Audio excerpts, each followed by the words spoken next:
Mari kita berjalan-jalan menelusuri perjalanan sebuah perusahaan dari masa ke masa. Dari usaha kecil yang dijalankan dengan kepercayaan, hingga menjadi perusahaan besar yang membutuhkan aturan, pengawasan, dan integritas agar tetap bertahan. Di sepanjang perjalanan ini, kita akan mengenal Aurora Trade, sebuah perusahaan fiktif milik Arman yang tumbuh dari usaha sederhana menjadi perusahaan modern. Melalui kisah Aurora Trade, kita akan melihat bagaimana tata kelola korporat atau corporate governance lahir, berkembang, dan semakin penting untuk menjaga kejujuran, kepercayaan, dan keberlanjutan perusahaan. Aurora Trade bermula pada masa ketika bisnis masih sangat sederhana, jauh sebelum aturan-aturan modern tentang perusahaan dikenal. Arman menjalankan Aurora Trade bersama keluarga dan orang-orang terdekatnya. Saat itu, pemilik usaha sekaligus menjadi pengelola usaha. Semua keputusan diambil langsung oleh Arman, mulai dari membeli barang, mengatur penjualan, hingga mengelola keuntungan.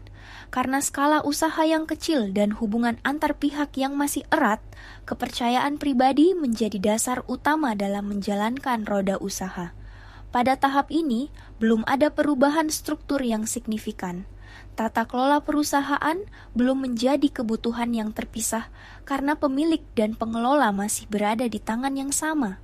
Belum ada pemisahan antara kepemilikan dan kontrol, sehingga konsep corporate governance modern belum diperlukan.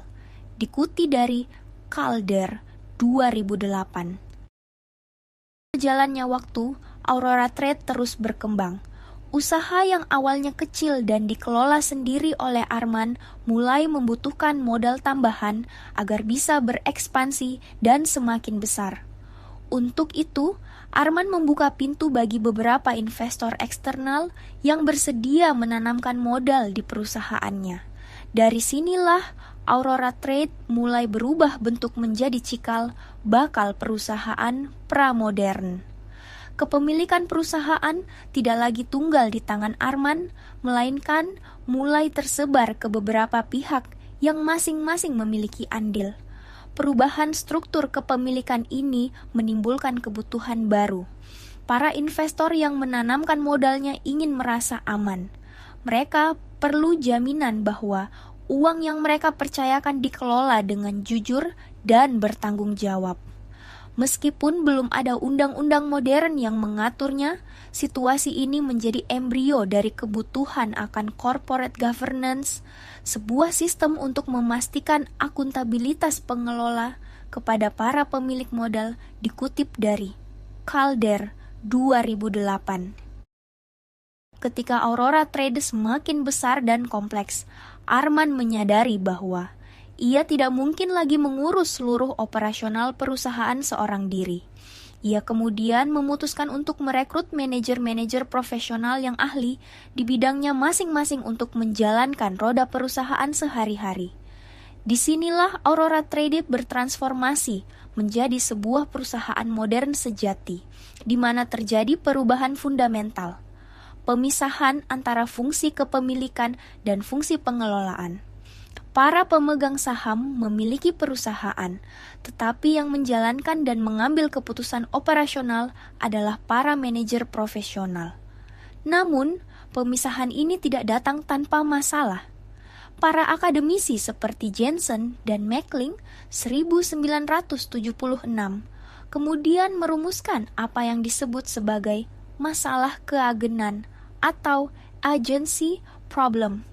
Manajer sebagai pihak yang mengelola memiliki akses terhadap informasi yang jauh lebih banyak dan lebih lengkap mengenai kondisi internal perusahaan dibandingkan para pemilik modal. Kondisi ini disebut sebagai asimetri informasi. Karena keunggulan informasi ini, muncul potensi konflik kepentingan di mana manajer bisa saja bertindak oportunis untuk keuntungan pribadi dan bukan semata-mata untuk kepentingan para pemegang saham.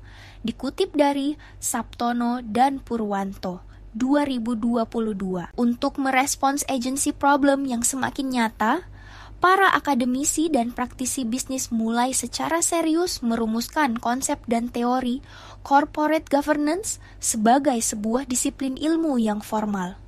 Aurora Trade bersama perusahaan-perusahaan lain di dunia mulai mencari cara untuk membangun sistem yang dapat menyeimbangkan kepentingan antara pemilik dan manajer. Perubahan besar terjadi di sini. Corporate governance tidak lagi dipandang sekadar soal kepercayaan personal, tetapi sebagai kebutuhan akan mekanisme pengawasan dan keseimbangan yang terstruktur. Pandangan ini diperkuat oleh Ghoshal yang mengingatkan bahwa jika sebuah manajemen hanya didorong oleh perilaku oportunis, perusahaan akan kehilangan arah dan kepercayaan publik.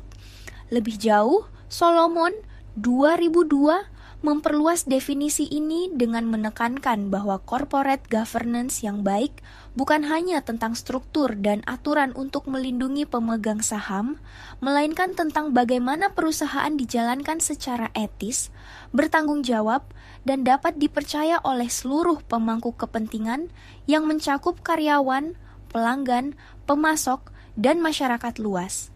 Dikutip dari Dwiridot Djahjono 2009. Meskipun teori telah berkembang, praktik di lapangan masih menunjukkan banyak kelemahan. Pada awal tahun 1990-an, banyak perusahaan di Inggris yang bermasalah akibat lemahnya pengawasan dan rendahnya keterbukaan informasi. Menanggapi situasi ini, sebuah komite yang dipimpin oleh Sir Adrian Cadbury menerbitkan sebuah laporan penting pada tahun 1992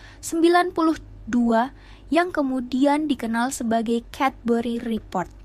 Laporan ini menjadi titik balik yang sangat menentukan bagi praktik corporate governance di seluruh dunia. Cadbury Report menegaskan pentingnya dua pilar utama, yaitu transparansi dan akuntabilitas. Bagi Aurora Trade, ini adalah momen penyadaran bahwa perusahaan harus secara terbuka menyampaikan kondisi keuangannya secara akurat, dan para pengelola perusahaan harus dapat dimintai pertanggungjawaban yang jelas atas setiap keputusan yang mereka ambil. Laporan ini mendorong perubahan dari praktik sukarela menuju kodifikasi prinsip-prinsip dasar tata kelola perusahaan yang baik. Dikutip dari Dwiridot Djahjono 2009. Pelajaran pahit kembali datang pada tahun 1997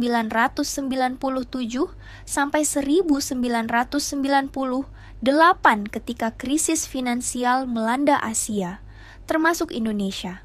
Sabtono dan Purwanto 2022 mencatat bahwa banyak ahli menilai resesi yang dialami Indonesia sebagai akibat dari lemahnya pengawasan pemerintah terhadap sektor keuangan serta buruknya penerapan good corporate governance di berbagai korporasi.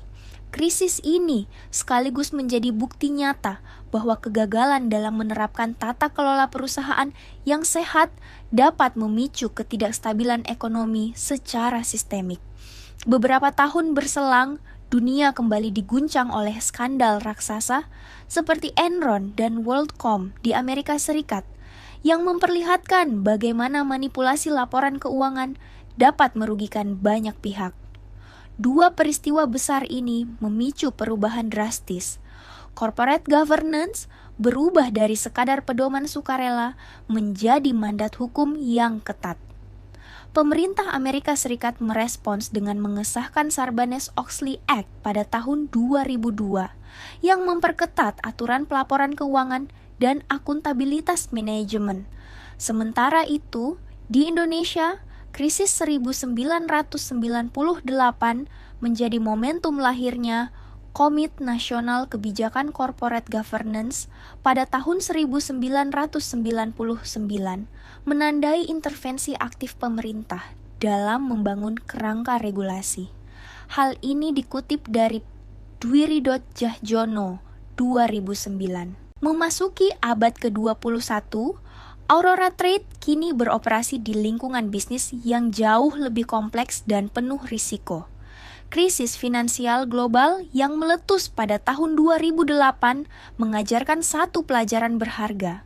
Tata kelola perusahaan yang baik tidak bisa lagi berjalan sendiri-sendiri. Ia harus terintegrasi secara erat dengan manajemen risiko dan kepatuhan terhadap regulasi yang jumlahnya semakin banyak dan kompleks. Dari sinilah pendekatan terintegrasi yang dikenal sebagai governance, risk, and compliance mulai menjadi arus utama. Perubahannya signifikan. Jika dulu good corporate governance adalah fungsi yang cenderung terpisah, kini ia harus menjadi bagian dari sebuah sistem terpadu. Governance mengatur bagaimana perusahaan diarahkan. Risk management memastikan semua potensi ancaman teridentifikasi dan terkelola. Dan compliance menjamin bahwa setiap tindakan perusahaan selaras dengan hukum dan peraturan yang berlaku. Di Indonesia, periode ini ditandai dengan pembentukan otoritas jasa keuangan dan penerbitan berbagai pedoman sektoral serta roadmap tata kelola perusahaan Indonesia 2013. Hal ini sejalan dengan Sabtono dan Purwanto 2022. Kini, di masa yang paling mutakhir, Aurora Trade menghadapi gelombang perubahan yang lebih mendasar lagi. Para investor dan masyarakat luas tidak lagi hanya bertanya, apakah perusahaan ini menguntungkan, tetapi juga bagaimana perusahaan ini memperlakukan karyawannya. Apakah operasionalnya ramah lingkungan? Apakah pengelolaannya bersih dan etis? Inilah era environmental, social, and governance, di mana keberlanjutan menjadi pusat dari strategi bisnis. Perubahan yang terjadi adalah pergeseran fokus dari yang semula hanya tertuju pada pemegang saham, shareholder, menuju tanggung jawab yang lebih luas kepada seluruh pemangku kepentingan, stakeholder. Bagi Aurora Trade, ini berarti tata kelola perusahaan yang baik menjadi fondasi yang tak tergantikan. Di Indonesia, komitmen ini diperkuat dengan adopsi G20 OECD Principles of Corporate Governance 2015 dan regulasi terkait keuangan berkelanjutan. Hal ini sejalan dengan Sabtono dan Purwanto 2022. Perjalanan panjang Aurora Trade selama berabad-abad, kita dapat melihat dengan jelas bahwa corporate governance lahir dan terus berkembang sebagai respons atas kebutuhan untuk menjaga kepercayaan, mengendalikan konflik kepentingan, dan memastikan perusahaan dikelola dengan integritas. Perkembangannya sangat dinamis, dimulai dari kepercayaan pribadi di era pramodern, kemudian melahirkan kebutuhan akan aturan dasar seiring masuknya investor eksternal. Pemisahan kepemilikan dan kontrol di era perusahaan modern memunculkan agency problem yang mendorong lahirnya konsep pengawasan formal. Cadbury Report 1992 mengkodifikasi prinsip transparansi dan akuntabilitas. Sementara krisis 1998 dan skandal Enron memaksa regulasi berubah dari sukarela menjadi mandat hukum yang ketat seperti Sarbanes-Oxley Act. Di era governance, risk, and compliance, pendekatan menjadi terintegrasi dengan manajemen risiko dan kepatuhan. Dan kini di era ESG, GCG menjadi fondasi utama bagi pertumbuhan yang berkelanjutan dan etis. Namun, pelajaran dari kasus seperti skandal Jiwasraya di Indonesia 2018 sampai 2020 menjadi pengingat yang menyakitkan bahwa peraturan secanggih apapun tidak akan berarti tanpa adanya integritas individu, kepemimpinan yang kuat, dan budaya perusahaan yang benar-benar etis. Bagi Aurora Trade, perjalanan ini adalah sebuah komitmen tanpa akhir. Corporate governance bukan hanya tentang mematuhi aturan, melainkan tentang membangun warisan kepercayaan yang akan diingat dari generasi ke generasi. Dikutip dari Sabtono dan Purwanto 2022.